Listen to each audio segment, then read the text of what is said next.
अपने दर्शकों को बता दें, लखनऊ में योगी के घर भी बड़े नेताओं की बैठक जारी है, क्योंकि ये ध्यान रखना होगा उत्तर प्रदेश में सबसे खराब परफॉर्मेंस इस वक्त भारतीय जनता पार्टी का दिखाई दे रहा है। डिप्टी सीएम समेत यूपी बीजेपी के तमाम बड़े नेता इस बैठक में मौजूद रहने वाले हैं।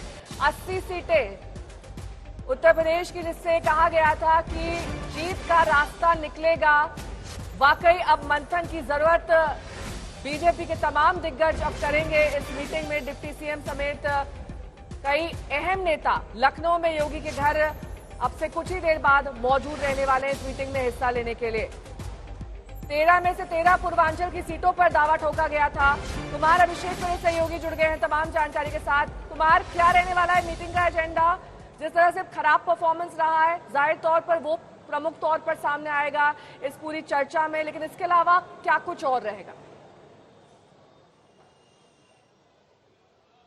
देखिए, ये मीटिंग शुरू हो चुकी है 5 कालिदास मार्ग पर, जिसमें दोनों डिप्टी सीएम केशव मौर्य और साथ साथ ब्रजेश पाठक मौजूद हैं। इसके अलावा प्रदेश अध्यक्ष भूपेंद्र चौधरी मौजूद हैं, जो संगठन महामंत्री हैं धर्मपाल सिंह, ये भी मौजूद हैं।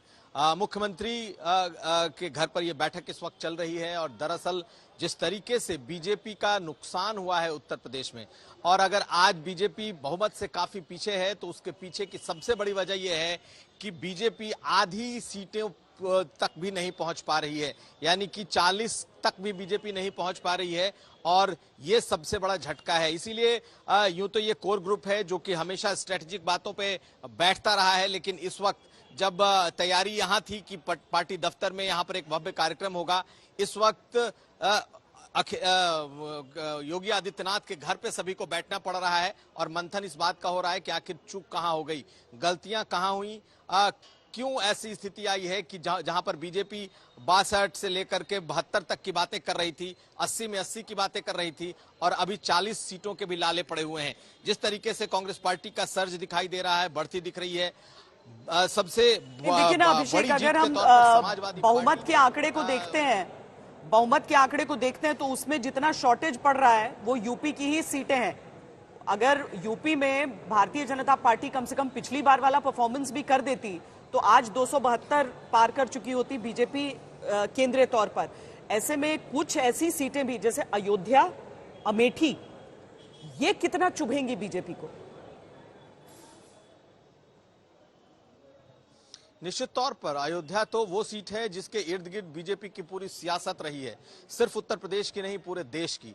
और अयोध्या जैसी सीट यानी फैजाबाद जैसी सीट बीजेपी का हार जाना, ये इस बात को दिखाता है कि बहुत बड़ी कोई गलती बीजेपी ने कर रखी थी और उसका उन्हें खामियाजा मिल रहा है। देखिए, इस विपक्ष इस चुनाव के लिए चुनाव के महीने भर पहले तक तैयार नहीं था, या यूं कह लें कि पहले दूसरे फेज के बाद से जनता इस चुनाव को लड़ने लगी, ऐसा लोग कहते हैं।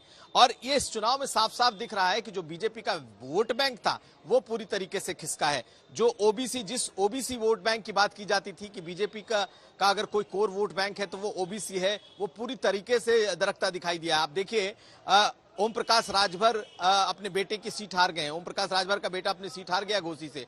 आप देखेंगे तो प्रवीण निषाद, जो कि संजय निषाद के बेटे हैं, वो अपनी सीट हार गए हैं।